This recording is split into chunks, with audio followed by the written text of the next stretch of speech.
A man dies hours after suffering a snake bite while handling one at a church. You need to hurry, I'm going to die. We are hearing the call a woman made to 911 after being attacked by a pack of dogs. And we'll tell you about the possible Kentucky connection to a suspected serial killer shot to death in West Virginia. Tracking, alerting, protecting. WKYT News starts now with breaking news. Emergency crews are on the scene right now of a deadly crash in Pulaski County. That crash happened this afternoon east of Somerset on Kentucky 80 at Highway 461 near the Shopville community. It involved a pickup truck and another car. Take a look. We have an eyewitness picture, and you can see firefighters had to cut the roof off the car. The coroner says a passenger in the car died. She is a 69-year-old woman from Florida. The driver of the car was airlifted to UK hospital. 2 people in the pickup were taken to a local hospital. The sheriff's office says reconstruction units are still on scene. A man ends up dead after handling a snake during a church service. The snake bit the man on Sunday at Mossy Simpson Pentecostal Church in Jensen. That's in Bell County. The man died hours later. Our Phil Pendleton is tracking the investigation in our top story at 5.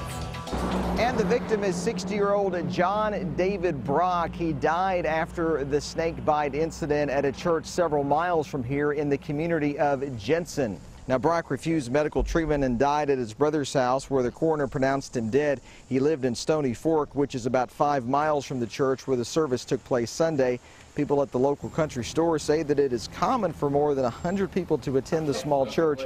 One man tells me that while he does not believe in the snake handling practice, he does not condemn their beliefs.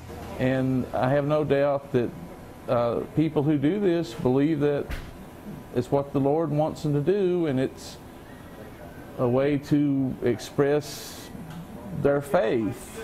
And I think they're absolutely sincere in this, and they're practicing their religious beliefs just as, you know, perhaps Hindus or Muslims or whomever practices their beliefs. Now, I did speak with several members of the congregation who told me they did not want to comment. I am told, however, that faith is a very important part of this community here in Stony Fork, and they say that what happened is simply a tragedy. In Bell County, Phil Pendleton, WKYT. The coroner said he is not sure if the snake bite actually caused Brock's death because he did have other medical issues.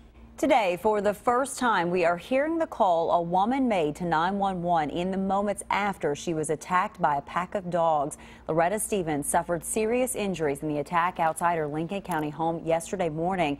There's also new information in the investigation into the dog's owner. WKYT's Victor Puente is tracking the updates. That attack left Loretta Stevens fighting for her life. Her daughter says she's doing better but will need more surgery. The man who owns the dogs police say attacked Stevens, Chris Pope, was arrested earlier today by Danville police. He's charged with harboring a vicious animal. In the 911 call Stevens made after she was attacked, she tells dispatchers she believes she was going to die. And that's these dogs come down here and chew me all to hell. And they chew my arms off and my legs. You need to hurry. You need to hurry, I'm going to die. Dispatchers sent paramedics, sheriff's deputies, and animal control. Those deputies had to help carry Stevens to the ambulance because the dogs, known as Presa Canarios, surrounded the ambulance. They're on their way now. You have to bring guns. You have to bring guns and kill them. You have to bring guns and kill them. The Lincoln County Sheriff says Pope was keeping the dogs behind this home but wasn't living there. Stevens' daughter told WKYT her mother only survived because she played dead while the dogs were attacking her. Have you ever played dead, try to get something to go off of you? The more you scream, the more it bit you. One of those dogs was shot by animal control. The other 6 are now at the Lincoln County Animal Shelter. Shelter workers say that's put a rush on their efforts to get the other dogs they house homes so they don't have to be put down because of a lack of space. Those dogs were released back to Chris Pope just last week by a Boyle County judge. The Humane Society there had them for 3 months after he was charged with animal cruelty, but he pled guilty to a lesser charge of mistreatment of animals, and those dogs were given back to him. In Lincoln County, Victor Puente, WKYT. Stevens' daughter has told us that her mother is going to need skin grafts on her arm because of the damage caused by those dogs. Many of us have had to dodge showers and storms today. If you get under one, it can drop some pretty heavy rain out there. WKYT's chief meteorologist Chris Bailey is tracking it all on the First Alert Defender. Chris? Yes, indeed. Those thunderstorms packing a lot of lightning and a lot of very heavy rains. Tropical rains at that because of the increase in humidity out there today. The steam leading to those storms. Let's get into it. Live First Alert Defender now tracking numerous clusters of thunderstorms, and they're just in the process of going up out there right now. So if you got a softball game coming up later this evening, boy, you may have to dodge some of those raindrops that are ongoing. Let's get you caught up on what is indeed going on now. Big time clusters of storms back to the west of Lexington, Versailles, Frankfort, east side of Lexington, getting in on some very heavy rains on top of the Hamburg Pavilion area. That cell is just off to the southeast now of the station, though we're looking back to the west, and we're starting to see additional thunderheads that are popping with those storms that are now on top of Versailles and into the capital city of Frankfurt. That's trying to develop back to the northwest as well. It's a very heavy rain setup here in the parts of Franklin and Woodford counties especially. So south of Interstate 64 from Midway back over toward Duckers and into downtown Versailles. Heavy rains that extends farther to the south right on top of the BG Parkway, Mortonsville into southern parts of Woodford County. That'll eventually work on toward the southeast. Nicholasville will keep an eye on that. One lone little thunderstorm to the northeast of Campton. Slow moving storms here. Watch those creeks and streams on the Leslie and Clay County line. Those storms have been there for about the past hour or so. Starting to diminish the stuff a little bit around sections of Whitley County, but more thunderstorms are trying to pop back to the northwest.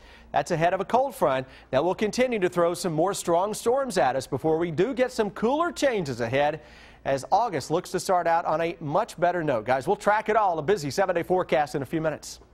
Chris, thank you. It will be a few more days before a man accused in a Clark County murder case returns to Kentucky. Police arrested Roger Kinney in Warren County, Ohio last week. Clark County Sheriff Burl Perdue says that Kinney's Ohio charges have to be resolved before he is moved to Kentucky. The murder happened May 10th, one day after Kinney escaped from deputies. They found the victim's body last week on a farm. They're still trying to confirm the victim's identity. Lexington police and police departments around the country are reviewing unsolved cases after a suspected serial killer turned up dead in West Virginia. Police say 45-year-old Neil Falls could be connected to a string of murders that police are investigating in Ohio, Illinois, and Nevada. Could there also be a Kentucky connection? Jennifer Palumbo is at the live desk with a story that's new at 5. Jennifer? Amber, police say the Oregon man was trying to strangle a woman in Charleston, West Virginia last week when she was able to grab her gun and kill him. Police say Falls contacted her through an escort website. All of his suspected victims were escorts. Investigators found a list of 6 women and their phone numbers and 4 sets of handcuffs in Neil's pocket. They also found numerous weapons. Based on the items that he was carrying on his person and in his vehicle, they were just very sinister in nature. And I believe if Heather had not killed Mr. Falls, that he may have hurt someone else afterward. The Lexington Police Department's Public Information Officer, Sergeant Ann Welsh, issued a statement that says, "We are aware of Falls, and as information becomes available, we will review any open cases that we may have if there's any possibility that he was in the area surrounding the time frame of our cases." Welch says at this time they do not have any information that places Falls in Lexington. At the live desk, Jennifer Palumbo, WKYT. Jennifer, thank you. Sergeant Welch also says so far no agencies involved in the investigation have contacted Lexington police. A dive team is searching a lake for signs of a missing mother of 5. Our county-by-county coverage begins in Nelson County, where Crystal Rogers disappeared back on July 3rd. Louisville Police and the Nelson County Sheriff's Office teamed up for today's search at Melody Lake. Rogers' family was also there for the search. A Bullitt County police officer is receiving national attention for how he helped a woman who had just received devastating news. Barbie Henderson was driving through Bullitt County when she learned that her sister had passed away. She was so distraught she pulled over and called 911. Hillview police officer John Neeson arrived minutes later and comforted her until her other sister arrived. He came in my car and sat and talked to me, wiped my face from tears, gave me some water, made sure my air conditioner was up high. I wanted them to feel like they were being treated like I would want my family treated. Henderson's sister snapped a picture of the pair hugging and posted it to the Hillview Police Department's Facebook page. It's been shared and liked thousands of times. When the NFL season kicks off, the New England Patriots will have to take the field without Tom Brady. Today, the league rejected his appeal of a suspension for cheating. Brian Webb has more on the decision. NFL Commissioner Roger Goodell upheld Tom Brady's 4-game suspension. The league says that not only did the star quarterback knowingly use illegal underinflated balls in a playoff game, Brady deliberately destroyed a cell phone that may have contained incriminating text messages. In a statement, the NFL said Brady sought to hide evidence of his own participation in the underlying scheme to alter the footballs. I'm actually kind of surprised. I didn't think they were going to stick with the 4 games, but they have, so yeah. What's now known as Deflategate took off after the Patriots beat the Colts in the AFC Championship, a game played in cold, rainy weather. The Patriots and their quarterback denied underinflating the game balls to gain an advantage. But after a lengthy investigation, the league ruled Brady had knowledge of the cheating. The Patriots were fined $1 million and Brady suspended for 4 games. The team accepted its penalty while Brady appealed. Personally, I think that he had it coming, or the Patriots have it coming. He will now miss the first month of games unless the case goes to court. Brian Webb for CBS News. Before the decision, the NFL Players Association said it would challenge if the suspension wasn't cleared. Brady is reportedly already at the Patriots training camp.